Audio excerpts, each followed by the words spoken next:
This is the Redmi A3, the most affordable Redmi smartphone for 2024, and it is expected to be priced between 100,000 to 150,000 naira. Now, even though this phone prioritized affordability in a lot of ways, which we will discuss, the design from the back and the 90Hz display might get your attention.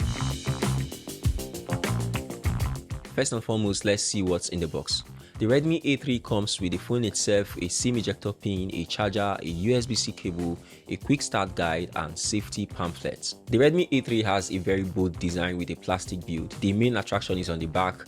The big round camera module sits comfortably at the upper center part of the phone and houses the dual camera setup. This is the green variant with a leather texture back, and it is the most unique out of the other variants with glass backs in either black or blue colors. While the build quality might not feel as premium as some competitors like the Samsung A05, it feels very sturdy and durable. About its physical features, it has a top firing loudspeaker that shares the same sound outlet with the earpiece. This means that blocking the loudspeaker will have little or no effect on the loudness because audio still comes out from the earpiece. The earphone jack also sits on the top of the phone. To the right, we have the volume rockers and the power button that doubles as the fingerprint sensor, which is not very fast. There are rumors that this has a facial unlocking feature, but I was unable to see a setting for that. Hopefully it comes with a software update. To the left, we have the SIM card tray that takes 2 nano SIM cards and 1 SD card for memory expansion. The USB-C port and microphone are located on the bottom edge. Lighting up the screen of the Redmi A3 gives it off immediately as an entry-level phone. The bezels and the teardrop notch are here to remind you that it is a very affordable phone. However, it is a smooth 90Hz display. It is a 6.7-inch HD Plus display offering a decent viewing experience for watching videos or browsing the web. While the resolution isn't the highest, it is adequate for the price range. One of the Redmi's A3's strongest points is its battery life. The 5000 mAh battery can easily last a full day on a single charge. However, the Redmi A3 uses a charging speed of 10 watts, which is slower compared to the 25 watts charging on the Samsung A05. The MediaTek Helio P35 processor powers the Redmi A3, which is where Redmi made the biggest compromise on this phone in my opinion. Last year's Redmi A2 has a MediaTek G36 processor, and that is a slightly better chipset than the P35 on this Redmi A3. Regardless, it can handle basic tasks like browsing the web, using social media, and watching videos. However, it will struggle with demanding games or multitasking. I occasionally had to click and wait for my click to be registered, even though this runs on the lighter go version of Android.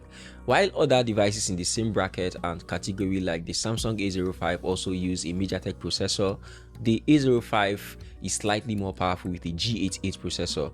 The Itel P55 utilizes a Unisoc TC06 processor, which is generally considered a tad more powerful than the 6-year-old P35 processor in the Redmi A3.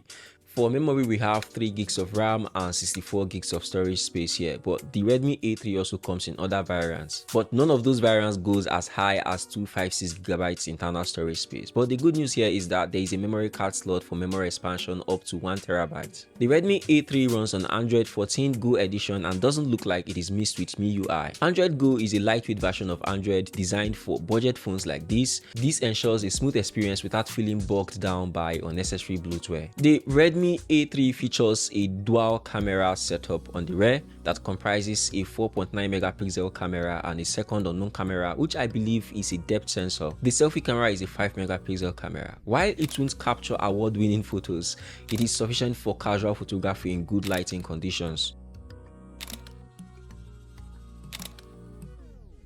For pricing and its value for money, I suspect the Redmi A3's price will be one of its biggest selling points.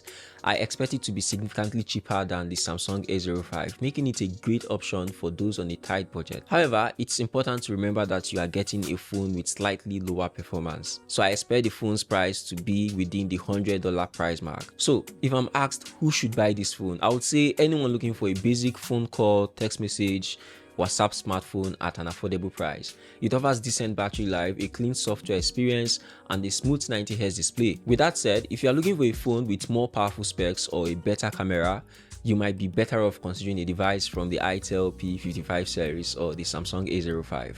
Ultimately, the choice depends on your priorities and budget. So that was my review of the Redmi A3. Please subscribe and leave a like if this was helpful. See other videos after this, like this one here or this one here. Thanks for watching, and I'll see you in the next one. Bye.